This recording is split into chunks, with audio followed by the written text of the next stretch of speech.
ನಮಸ್ಕಾರ ಗುರು. Extra innings Kannada YouTube ಚಾನಲ್ಗೆ ಸ್ವಾಗತ ಸುಸ್ವಾಗತ. ಇನ್ನು ಸತತ 2ನೇ ಬಾರಿ ಗುರು ನಾವು ಹೋಮ್ ಗ್ರೌಂಡಲ್ಲಿ ಸೋತಿರೋದು. ಈ ಚಿನ್ನಸ್ವಾಮಿ ಸ್ಟೇಡಿಯಮ್ಮೇ ಚೇಂಜ್ ಮಾಡಬೇಕಾ ಅಥವಾ ಏನು ಇವರು ಕ್ಯೂರೇಟರ್ ಜೊತೆ ಮಾತಾಡ್ತಾರೋ ಇಲ್ಲೋ, ಪಿಚ್ಚರ್ ರೀಡ್ ಮಾಡೋಕ್ಕಾಗ್ತಿಲ್ಲ ಅಂತ ಹೇಳ್ತಾರಪ್ಪ. ಕೇಳಿದ್ರೆ ನಾವು ಪಿಚ್ ರೀಡ್ ಕರೆಕ್ಟಾಗಿ ಮಾಡಿಲ್ಲ ಅಂತಾರೆ. ಪಿಚ್ ರೀಡ್ ಮಾಡೋಕ್ಕಾದ್ರೆ ಯಾರಾದ್ರೂ ಕರ್ನಾಟಕದ ಯಾರಾದ್ರೂ ಪ್ಲೇಯರ್ ಆದರೂ ಇಟ್ಕೊಳ್ರಪ್ಪ. ಹಳೆಯ ಪ್ಲೇಯರು ಪಿಚ್ ರೀಡು ಮಾಡೋಕ್ಕೆ, ಅಂದರೆ ಪಿಚ್ಚು ಯಾವ ಥರ ಬಿಹೇವ್ ಆಗುತ್ತೆ ಅದೆಲ್ಲ ಸ್ವಲ್ಪ ರಿಪೋರ್ಟ್ ಎಲ್ಲ ಗೊತ್ತಿರುತ್ತಲ್ಲ, ಆ ಥರದ್ದು ಯಾರಾದರೂ ಕರ್ನಾಟಕದವರಾದರೂ ಇಟ್ಕೊಳ್ರಪ್ಪ ಅನ್ನೋಂಥರ. ಹೋಮ್ ಗ್ರೌಂಡಲ್ಲೇ ಗುರು ನೀವು 7 ಮ್ಯಾಚಲ್ಲಿ 5 ಆದರೂ ಗೆಲ್ಬೇಕು ಗುರು ಮಿನಿಮಮ್ ಆಗಿ. ಇಲ್ಲಿ ಹೆಂಗಂತಂದರೆ 46-47% ಏನೋ ಇದೆ ನಾವು ಹೋಮ್ ಗ್ರೌಂಡಲ್ಲಿ ನಮ್ಮ ಒಂದು ವಿನ್ನಿಂಗು. ನಾನು ಪ್ರಿವ್ಯೂವಲ್ಲೂ ಹೇಳಿದೆ, ಏನಪ್ಪ ಹಿಂಗಾದರೆ ಹೆಂಗೆ ಬಂದು ಹೇಳ್ತಾರೆ ಪಿಚ್ ರಿಪೋರ್ಟ್ ನಾವು ಕರೆಕ್ಟಾಗಿ ಓದಿಲ್ಲ, ಅಂದರೆ ಪಿಚ್ಚು ನಮ್ಗೆ ಗೊತ್ತಾಗಲಿಲ್ಲ, ಕರೆಕ್ಟಾಗಿ ರೀಡ್ ಮಾಡಲಿಲ್ಲ ಅಂತ. ಹಿಂಗೆ ಹೇಳಿದ್ರೆ ಹೆಂಗೆ ಗುರು? ನನಗಂತೂ ಅರ್ಥನೇ ಆಗಲಿಲ್ಲಪ್ಪ. ಈ ಹೋಮ್ ಅಡ್ವಾಂಟೇಜ್ ನಾವು ಯಾವಾಗ ತೊಗೊಳ್ತೀವಿ ಅನ್ನೋ ನನಗಂತೂ ಗೊತ್ತಿಲ್ಲ. ಹೋದ ವರ್ಷ ಸಖತ್ತಾಗಿ ಆಡಿದ್ವಿ ಗುರು. ಇದೇ ಹೋಮಲ್ಲೇ ನಾವು 5ರಲ್ಲಿ 5 ಗೆದ್ದಿದ್ವಿ, ಆ ಥರ ಸಖತ್ತಾಗಿ ಆಡಿದ್ವಿ. ಬಟ್ ಈ ಇದರಲ್ಲಿ ಕಂಟಿನ್ಯೂಸ್ ಆಗಿ ನಾವು 2 ಮ್ಯಾಚು ಸೋತಿದ್ದೀವಿ. 2025ರಲ್ಲಿ ಏನಾಗ್ತಿದೆ ಗೊತ್ತಿಲ್ಲ. ಹೊರಗಡೆ ಹೋದಾಗ 3ರಲ್ಲಿ 3 ಗೆದ್ದಿದ್ದೀವಿ, ಇಲ್ಲಿ ನೋಡಿದ್ರೆ ನಾವು 2ರಲ್ಲಿ 2 ಸೋತ್ವಿ ಗುರು. ಇವಾಗ ನಾವು ಮನೆಗೆ ಹೋಗೋದಿಲ್ಲ ರಾಹುಲ್ಲ. ಸೊ ನಮ್ಮ ರಾಹುಲ್ ಅಣ್ಣ ಏನಪ್ಪ ಈ ಥರ ಬ್ಯಾಟಿಂಗ್ ಮಾಡಿದ್ರು. RCB ಅವ್ರಿಗೆ ನಮ್ಮ ಹುಡುಗನೇ, ನಮ್ಮ ಕರ್ನಾಟಕದ ಹುಡುಗನೇ, ನಮ್ಮ RCB ಅವ್ರಿಗೆ ಬತ್ತಿಟ್ಟ ಅಣ್ಣ ಅಂತ ಹೇಳ್ಬೋದು. ಆ ಥರ ಬ್ಯಾಟಿಂಗ್ ಗುರು. ಏನು ಸಾಲಿಡ್ ಪರ್ಫಾರ್ಮೆನ್ಸ್ ಅಪ್ಪ. 93 ರನ್ಸ್ ಹೊಡಿತಾನೆ ಅಣ್ಣ. ಅದು ಏನು ಈ ಒಂದು DC ಅವರು ಗೆಲ್ಲೋದ್ರಲ್ಲಿ ಪ್ರಮುಖ ಕಾರಣನೇ ನಮ್ಮ ರಾಹುಲ್ ಅಣ್ಣ ಅಂತ ಹೇಳ್ಬೋದು. ಎಷ್ಟು ದಿನದಿಂದ ಮನಸ್ಸಲ್ಲಿ ಹೆಂಗೆ ಇಟ್ಕೊಂಡಿದ್ರೋ ಗೊತ್ತಿಲ್ಲ, RCB ವಿರುದ್ಧ ನಾನು ಆಡಲೇಬೇಕು ಅಂತ. ಯಾಕಂದರೆ ಆಕ್ಷನಲ್ಲಿ ತಗೊಳ್ಳೇ ಇಲ್ಲ ಇವರು. ಸೊ RCB ಅಂದರೆ ಇಲ್ಲಿ ಬೆಂಗಳೂರು ನನಗೆ ಹೆಂಗಂತಂದರೆ ಗುರು ಅವರು ಸೆಲೆಬ್ರೇಷನ್ ಮಾಡಿದ್ದಾರೆ, ಹಿಂಗೆ ರೌಂಡ್ ಇದಾಗ್ಬಿಟ್ಟು ಹಿಂಗೆ ಬ್ಯಾಟ್ ಎಲ್ಲ ಇಟ್ಟರು ಗುರು. ಇಲ್ಲಿ ಇಂಚಿಂಚು ನನಗೆ ಗೊತ್ತು ಗುರು, ಈ ವೃತ್ತದಲ್ಲಿ ಇರೋದೆಲ್ಲ ನಂದೇ ಅನ್ನೋ ಥರ. ಉಗ್ರಂ 2 ಸರಿ ನೋಡಿದಾರೆ ಅನ್ಸುತ್ತೆ ನಮ್ಮ ರಾಹುಲ್ ಅಣ್ಣ. ಕಾಶಿಗೆ ಹೊರಟ್ಬಿಡಿ, ಇಲ್ಲಿದೆಲ್ಲ ನಾನು ನೋಡ್ಕೊತೀನಿ. ಸೊ ಆಕ್ಷನಲ್ಲಿ ನೀವು ನಮಗೆ ತೊಗೊಂಡಿಲ್ಲ ನೋಡಿ, ನಿಮಗೆ ಕೊಡ್ತೀನಿ ಚಮಕ್ಕು ಅಂತ ಹೇಳ್ಬಿಟ್ಟು ಈ ಮ್ಯಾಚಲ್ಲಿ ಸಖತ್ ಚಮಕ್ ಕೊಟ್ರಪ್ಪ ನಮ್ಮ ರಾಹುಲ್ ಅಣ್ಣ. 93 ರನ್ ಹೊಡಿತಾರೆ ಗುರು. ಅದು ಹೆಂಗಂತಂದರೆ ಒಂದು ಕಡೆ 10 ರನ್ಗೆ 2 ವಿಕೆಟ್ ಹೋಗಿರುತ್ತೆ, ಆ ಟೈಮಲ್ಲಿ ಬರ್ತಾರೆ, ಒಂದು ಕ್ಯಾಚ್ ಡ್ರಾಪ್ ಆಗುತ್ತೆ. ಬಟ್ ಅದೆಲ್ಲ ಮುರಿಸ್ಬಿಟ್ಟು ದುಬು ಅಂತ ಹೊಡೆದು ಗುರು 93 ರನ್ ಹೊಡಿತಾರೆ. 29 ಬಾಲ್ಗೆ 29 ಇರ್ತಾರೆ.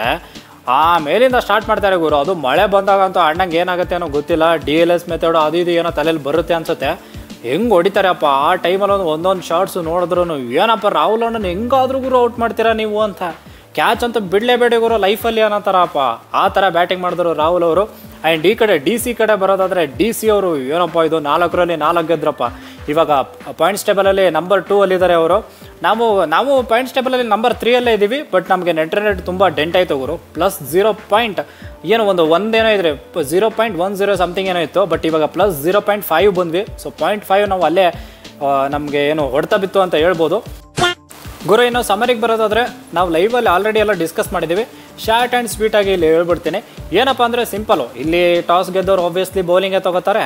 ಸೊ ನಮ್ಮ ಅಕ್ಷರ್ ಪಟೇಲ್ ಹಂಗೆ ಬೌಲಿಂಗ್ ತೊಗೊಂಡ್ರೆ, ಈ ಕಡೆ ಬ್ಯಾಟಿಂಗಲ್ಲಿ ನಮ್ಮ ಕೊಹ್ಲಿ ಕಾಕ ಬರ್ತಾರೆ. ಆಮೇಲೆ ಸಾಲ್ಟು ಗುರು 3 ಓವರ್ಸ್ಗೆ 53. ನನ್ನ ಮಗನ ಮಿಚಲ್ ಸ್ಟಾರ್ಗೆ ಹೆಂಗೆ ಹೊಡಿತಾನೆ ನಮ್ಮ ಸಾಲ್ಟ್ ಅಣ್ಣ ಅಂತಂದರೆ 30 ರನ್ನು ಗುರು ಒಂದು ಓವರಲ್ಲೇ. ಅಲ್ಲ ಗುರು 30 ರನ್ನು ಅಂದರೆ 4, 6 ಎಲ್ಲ ಹೊಡಿತಾ ಇದ್ದೀರಾ, ಗ್ಯಾಪಲ್ಲಿ ರನ್ಔಟು, ಅದು ಸಾಲ್ಟ್ದು.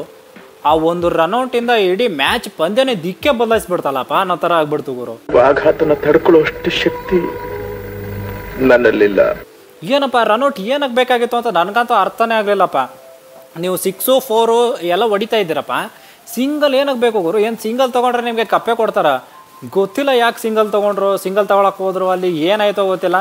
ಆ್ಯಂಡ್ ಈ ಕಡೆ ನಮ್ಮ ಕೊಹ್ಲಿ ಕಾಕನೂ ಸ್ವಲ್ಪ ಮೂವ್ ಮಾಡ್ತಾರೆ. ಅಣ್ಣ ಅಂತೂ ಫುಲ್ಲು ಮಿಡಲ್ ಪಿಚ್ಚಿಗೆ ಬರ್ತಾರೆ, ವಾಪಸ್ ಹೋಗೋಕೆ ಟ್ರೈ ಮಾಡ್ತಾರೆ, ಆಗಲ್ಲ ಗುರು, ಔಟ್ ಆಗಿಬಿಡ್ತಾರೆ ರನ್ಔಟು. ಅಲ್ಲಿ ಡ್ರಾಮಾ ಸ್ಟಾರ್ಟ್ ಆಗಿಬಿಡುತ್ತೆ ನಮ್ಮ RCB ಬ್ಯಾಟಿಂಗ್ದು. ಈ ಕಡೆ ಪಡಿಕಲ್ ಅಣ್ಣ ಬರ್ತಾನೆ, ಅಣ್ಣ 8 ಬಾಲು 1 ರನ್ನು. ಈ ಕಡೆ ನಮ್ಮ ಕೊಹ್ಲಿ ಕಾಕ ಯಾವತ್ತೂ ನೋಡಿರಲಿಲ್ಲ ನಾವು, ಫುಲ್ಲು ಅಗ್ರೆಸಿವ್ ಆಗಿ ಹೊಡಿಯೋಕೆ ಹೋಗ್ತಾರೆ. ಅದು ಇನ್ನೂ ಯಾವತ್ತೂ ನೋಡಿಲ್ಲ. ಇದಂತೂ ನೋಡಿದ್ದೀವಿ, ಅಂದರೆ ಅಗ್ರೆಸಿವ್ ಅದು ಓಕೆ, ಬಟ್ ಇದಂತೂ ನೋಡಿದ್ದೀವಿ. ಏನಪ್ಪ ಅಂದರೆ ಹೊಸ ಬೌಲರ್ ಯಾರಾದರೂ ಬಂದರೆ ಸಾಕು, ನಮ್ಮ ಕೊಹ್ಲಿ ಕಾಕ ಔಟ್ ಆಗದೆ ಇರೋದು ಇದನ್ನೇ ಇಲ್ಲ, ಸಿಚುವೇಶನೇ ಇಲ್ಲ, ಔಟ್ ಆಗೇ ಆಗ್ತಾರೆ. ಗುರು ನಿನ್ನ ಹೆಸರು ನಾನು ಫುಲ್ ಏನು ಮಾಡ್ತೀನಿ, ಪೇಪರಲ್ಲಿ ಬರಬೇಕು ಆ ಥರ ಮಾಡಿಬಿಡ್ತೀನಿ ಅಂತ. ಹೊಸ್ದಾಗಿರೋ ಯಾವುದಾದ್ರೂ ಪ್ಲೇಯರ್ ಕಂಡ್ರೆ ಸಾಕು ಔಟೇ ಆಗಿಬಿಡ್ತಾರಪ್ಪ. ಈ ಕಡೆ ವಿಪ್ರಾಜ್ ನಿಗಮ್ ಅಣ್ಣ ಔಟ್ ಮಾಡಿಬಿಡ್ತಾನೆ ಕೊಹ್ಲಿ ಕಾಕಾಗೆ. ಆಮೇಲೆ ಈ ಕಡೆ ನಮ್ಮ ಲಿವಿಂಗ್ಸ್ಟನ್ ಅಣ್ಣ ಅಂತೂ ಅಣ್ಣ ಯಾವ ಕನ್ಸಲ್ಲಿದ್ರು ಏನೋ ಗೊತ್ತಾಗಲಿಲ್ಲ. ಅಣ್ಣ ಹಿಂಗೆ ಹೊಡೆಯೋಕೆ ಹೋಗ್ತಾರೆ ಅಣ್ಣ. ಅದು ಏನು ಗೊತ್ತಾ, ಇವರು ಪೇಸರ್ಗೇನೆ ಹಿಂಗೆ ಆಡಿದ್ರೆ ಹೆಂಗೆ ಗುರು ಅನ್ನೋ ಥರ. ಬಟ್ ಆ ಟೈಮಲ್ಲಿ ಲಿವಿಂಗ್ಸ್ಟನ್ ಔಟು. ಆಮೇಲೆ ಈ ಕಡೆ ಇಂಟೆಂಟ್ ಶರ್ಮಾ ಅಂದರೆ ನಮ್ಮ ಜಿತೇಶ್ ಶರ್ಮಾ ಮತ್ತು ಈ ಕಡೆ ರಜತ್ ಪತಿದವರು ಇಬ್ಬರು ಹಂಗೋ ಹೆಂಗೆ ಸಾಲಿಡಿಟಿ ತರೋಣ ಅಂತ ಪಾರ್ಟ್ನರ್ಶಿಪ್ ಬೆಳೆಸೋಣ ಅಂತಿರ್ತಾರೆ. ಬಟ್ ಆಗಲ್ಲ ಗುರು. ಈ ಕಡೆ ಇಂಟೆಂಟ್ ಶರ್ಮಾ ಅಂತೂ 11 ಬಾಲ್ 3 ರನ್ನು ಈ ಕಡೆ ನಮ್ಮ ಕುಲ್ದೀಪ್ ಅಣ್ಣ ಅಂತೂ ಏನೋ ಬೆಂಕಿ ಉಳ್ದಂಗೆ ಉಗುಳ್ತವ್ರೆ, ಬಾಲು ಬೌನ್ಸ್ ಬೇರೆ ಇತ್ತು. ಆಗಲ್ಲ ಗುರು, ಆಗ್ತಾ ಇರಲಿಲ್ಲ, ಹೊಡಿಯೋಕ್ಕೂ ಆಗ್ತಾ ಇರಲಿಲ್ಲ. ಇವರು ಒಂದು ಪ್ರಾಪರ್ ಪ್ಲ್ಯಾನು ಇಟ್ಕೊಂಡಿರಲಿಲ್ಲಪ್ಪ. ಪ್ರಾಪರ್ ಪ್ಲ್ಯಾನ್ ಇದ್ದಿದ್ರೆ ಏನಾದರೂ ಮಾಡ್ಬೋದಾಗಿತ್ತು. ಗುರು ಹಿಂಗೆ ಸಿಂಗಲ್ ತೆಗಿಯೋಣ, 17 ಓವರ್ವರೆಗೂ ಹೋಗೋಣ, ಆಮೇಲೆ 3 ಓವರ್ ದಡ ಬಡ ಅಂತ ಹೊಡಿಯೋಣ ಅಂತ ಹಿಂಗೇನಾದರೂ ಪ್ಲ್ಯಾನ್ ಇದ್ದಿದ್ರೆ ಏನಾದರೂ ವರ್ಕೌಟ್ ಆಗಿರೋದು. ಇವ್ರ ಹತ್ರ ಪ್ಲ್ಯಾನೇ ಇರಲಿಲ್ಲ. ಸೊ ಅಲ್ಲಿ ಯಾರು ಏನೋ ಮಾಡೋಕ್ಕಾಗಲಿಲ್ಲ ಗುರು. 18 ಓವರ್ ಆಗಿರುತ್ತೆ, ಅಲ್ಲಿವರೆಗೂ 127 ರನ್, 7 ವಿಕೆಟು, ಎಲ್ಲರೂ ಔಟ್ ಆಗಿರ್ತಾರೆ. ಪತಿದಾರ್ ಆಯಿತು, ಈ ಕಡೆ ನಮ್ಮ ಕೃಣಾಲ್ ಪಾಂಡ್ಯ ಆಯಿತು, ಜಿತೇಶ್ ಆಯಿತು, ಎಲ್ಲರೂ ಔಟ್ ಆಗಿರ್ತಾರೆ. ಕೊನೆಯಲ್ಲಿ ಟೀಮ್ ಡೇವಿಡ್ ಗುರು ಅಣ್ಣ ಒಬ್ಬನೇ ಸಖತ್ತಾಗಿ ಆಡ್ತಾನೆ ಅಂತ ಹೇಳ್ಬೋದು. ಅಂದರೆ ಎಲ್ಲ ಮ್ಯಾಚು ಆಡ್ತಿದ್ದಾನೆ ಅಣ್ಣ ಸಖತ್ತಾಗಿ. ಇವತ್ತು ಕೂಡ ಸಖತ್ತಾಗಿ ಆಡ್ದ ಗುರು ಅಣ್ಣ. ಏನಪ್ಪ ಅಂತಂದರೆ 163 ರನ್ ಹೊಡಿತಾರೆ ಗುರು, 164 ರನ್ ಟಾರ್ಗೆಟ್ ಕೊಡ್ತಾರೆ. ಸೊ ಫಸ್ಟ್ ಅನ್ಸುತ್ತು ರೆಸ್ಪೆಕ್ಟಿವ್ ಟೋಟಲ್ ಗುರು ಹೆಂಗಾದರೂ ಏನಾದರೂ ಮ್ಯಾನೇಜ್ ಮಾಡ್ಬೋದು ಅಂತ. ಬಟ್ ಇವರು ಬೌಲಿಂಗಲ್ಲೇ ನಮ್ಮ RCB ಅವರು ಏನಪ್ಪ ಭೂವಿ ಅವ್ರು ಹಿಂಗೆ ಬೌಲಿಂಗ್ ಮಾಡ್ತಾರೆ. Faf du Plessis out, JFM out, Abhishek Porel out. ಏನು ಗುರು ನಮ್ಮ RCB ಅವರು ರೆಸ್ಪೆಕ್ಟಿವ್ ಟೋಟಲ್ ಅಂದರೆ ಇದೇನು 200 ಟೋಟಲ್ ಥರ ಮಾಡ್ತವ್ರಲ್ಲಪ್ಪ ಬೌಲಿಂಗಲ್ಲಿ ಅಂತ ಅಂದ್ಕೊಂಡಿದ್ವಿ ಆ ಟೈಮಲ್ಲಿ. ಆ ಥರನೇ ಬೌಲಿಂಗ್ ಕೂಡ ಮಾಡಿದ್ರು ಗುರು. 3 ಜನನ ಔಟ್ ಆಗ್ತಾರೆ. ಬಟ್ ಏನಪ್ಪ ಅಂತಂದರೆ ಈ ಕಡೆ ಅಕ್ಷರ್ ಪಟೇಲ್ ಬರ್ತಾರೆ, ಆಮೇಲೆ ಈ ಕಡೆ ನಮ್ಮ ರಾಹುಲ್ ಅಣ್ಣ ಗುರು 3.2 ಆಗಿರುತ್ತೆ. ನಮ್ಮ ರಜತ್ ಪತಿದಾರು ಈ ಕಡೆ ಯಶಣ್ಣ ಬೌಲಿಂಗ್ ಮಾಡ್ತಾ ಇರ್ತಾರೆ, ನಮ್ಮ ರಾಹುಲ್ ಅಣ್ಣನ ಕ್ಯಾಚ್ ಡ್ರಾಪ್.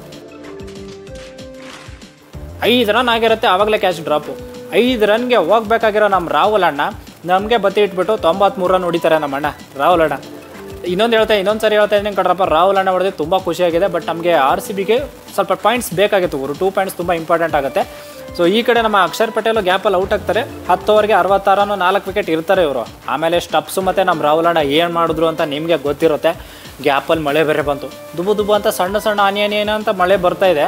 ಈ ಕಡೆ DLS ಅದು ಮೆಥಡ್ ಇರುತ್ತಲ್ಲ ತಲೆಯಲ್ಲಿ ಬಂತು ಗುರು. 98 ಇತ್ತು, 105 ಬೇಕಾಗಿತ್ತು DLS ಮೆಥಡ್ ಪ್ರಕಾರ. ನಮ್ಮ ರಾಹುಲ್ ಅಣ್ಣ ಫುಲ್ ಒಂಥರ ಮೈ ಮೇಲೆ ಎಲ್ಲ ತೊಗೊಂಡ್ಬಿಟ್ಟು ಗುರು ಆಗಿದ್ದಾಗಲಿ ದಬ ಅಂತ ಹೊಡಿಯೋಣ ಅಂತ ಎಲ್ರಿಗೂ ಚೆಚ್ಚಿ ಹೊಡೆದ್ಬಿಟ್ರಪ್ಪ. ಅಣ್ಣ ಅಂತೂ ಏನು ಇವ್ರು ಇನ್ನೂ ಎಕ್ಸ್ಟ್ರಾ ಹೊಡೆದಿದ್ದಿದ್ರೆ ಸೆಂಚುರಿ ಆದರೂ ಆಗಿರೋದು ನಮ್ಮ ರಾಹುಲ್ ಅಣ್ಣಂದು. ಹಂಗೆ ಹೊಡೆದ್ರಪ್ಪ. ಕೊನೆಯಲ್ಲಿ ಎಲ್ಲರೂ ರಾಹುಲ್ ಅಂತಲೂ ಚೀರ್ತಾ ಇದ್ರು. ಆ ಥರ ಬ್ಯಾಟಿಂಗು. ಹೌದು ಮಹಾಪ್ರಭು, ಸಾಮಾನ್ಯ ಮಾನವನಿಂದ ಇದೆಲ್ಲ ಸಾಧ್ಯವೇ? ಸಾಲಿಡ್ ಅಂದರೆ ಸಾಲಿಡ್ ಬ್ಯಾಟಿಂಗ್ ಮಾಡಿದ್ರು ನಮ್ಮ ರಾಹುಲ್ ಅಣ್ಣ. ಪ್ಲೇಯರ್ ಆಫ್ ದ ಮ್ಯಾಚ್ ಕೂಡ ಅವರೇ. ಆ್ಯಂಡ್ ಈ ಕಡೆ ನಮ್ಮ RCB ಅವರು ನಾನು ಮೊದಲೇ ಹೇಳ್ದಂಗೆ ಹೋಮ್ ಗ್ರೌಂಡಲ್ಲಿ ಏನಾದರೂ ಮಾಡಬೇಕು ಗುರು. ಹಂಗೋ ಹಿಂಗೋ ಪಿಚ್ ರೀಡ್ ಮಾಡಿಲ್ಲ, ಅದು ಮಾಡಿಲ್ಲ, ಇದು ಮಾಡಿಲ್ಲ ಅಂತ ಹೇಳೋಕ್ಕಾಗಲ್ಲ. ಯಾಕಂತಂದರೆ 2 ಮ್ಯಾಚ್ ಓಕೆ, ನೆಕ್ಸ್ಟ್ ಮ್ಯಾಚ್ ಬರ್ತಾನೋ ಪಿಚ್ ರೀಡೇ ಮಾಡಿಲ್ಲ ಅಂತಂದರೆ ಹೆಂಗಪ್ಪ ಅದು ಅಲ್ವಾ? ಯೂಶಲಿ ಹೋಮ್ ಅಡ್ವಾಂಟೇಜ್ ತೊಗೋಬೇಕು. ಬಟ್ ಏನು ಮಾಡ್ತಾರೆ ಗೊತ್ತಿಲ್ಲ ಗುರು. ನೆಕ್ಸ್ಟ್ ಮ್ಯಾಚು ರಾಜಸ್ಥಾನ್ ವಿರುದ್ಧ ಇದೆ. ಹೆಂಗೆ ಏನು ಕತೆ ನೋಡೋಣ. ಈ ಕಡೆ DC ಅವರು ಅಂತ ಅವರು ಫುಲ್ ಝುಯ್ ಅಂತ ಫ್ಲೈಯಿಂಗ್ ಜೆಟ್ ಥರ ಝುಯ್ ಅಂತ ಆರ್ತವ್ರೆ. ನೋಡೋಣ ಯಾರಾದರೂ ಅವ್ರಿಗೆ ಬ್ರೇಕ್ ಹಾಕ್ತಾರ ಅಂತ, ಯಾವ ಟೀಮ್ ಬ್ರೇಕ್ ಹಾಕ್ಬೋದು ಅಂತ ನೋಡೋಣ. ಈ ಕಡೆ ನಮ್ಮವರು ಸ್ವಲ್ಪ ಮೊಮೆಂಟಮ್ ಬೇಗ ಇದು ಮಾಡಲಿ, ಅಂದರೆ ಮೊಮೆಂಟಮ್ ತೊಗೊಳ್ಳಿ.